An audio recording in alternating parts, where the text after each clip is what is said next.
Namulat tayo sa kasaysayang ang Tabon Man mula sa Palawan, ang pinakamatandang fossil remain ng tao na nadiskubre sa Pilipinas.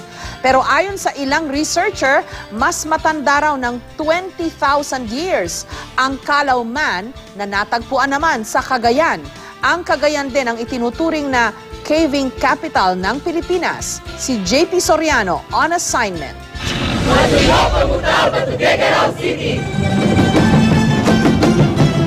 Welcome sa Cagayan, ang binansagang smiling land of beauty ng Pilipinas.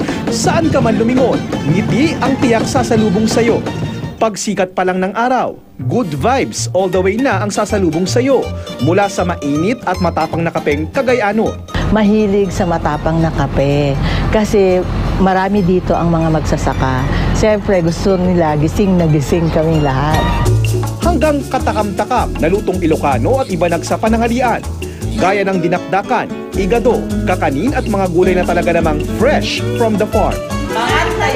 At syempre, mawawala ba ang masiglang nightlife at food trip sa Luna Street sa Tugigaraw? One stop na lang siya. So hindi mo na kaya lumayo pag sa group of friends, families, andito lahat ng mga klaseng pagkain na mahanap mo sa Tugigaraw. The best thing they give is their smile. You get a smile everywhere. Unti-unti na ngang nakikilala ang Cagayan pagdating sa turismo. At isa sa kanilang pinagmamalaki, ang daan-daang kuwebang matatagpuan sa kanilang mga kabundukan. Sa buong probinsya, may mahigit 500 kuweba raw na pwedeng makita. Kaya nabansagan itong caving capital of the Philippines. We make sure na merong regulations at ang isang napaka-importanteng regulasyon ay merong dapat guide.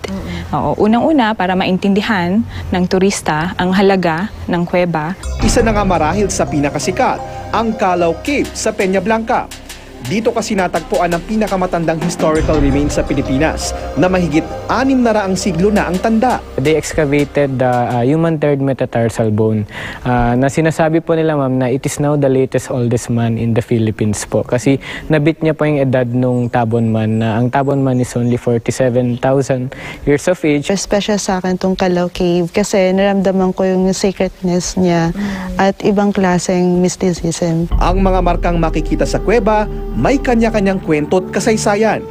Gaya ng marka ni General Theodore Roosevelt sa bukana ng kuweba noong 1932. Ang problema, nagsunod-sunod ang pagmarka sa kuweba hanggang dumami ang mga vandal. At ang nakalulungkot pa, pati mga natural formed limestones, apektado na. Bawal din hawakan yung mga walls at yung mga stalactites and stalagmites. Sa kalye man, sa bukirin, sa museo o sa kuweba, bakas ang mayamang kultura at kasaysayan ng mga Cagayanon. Mahaba man ang biyahe pa norte, siksik naman ang pabaon nitong alaala. At sa aming pagdisan, isa lang ang aming masasabi. Matuli kami. Ako si JP Soriano at ito ang aking assignment.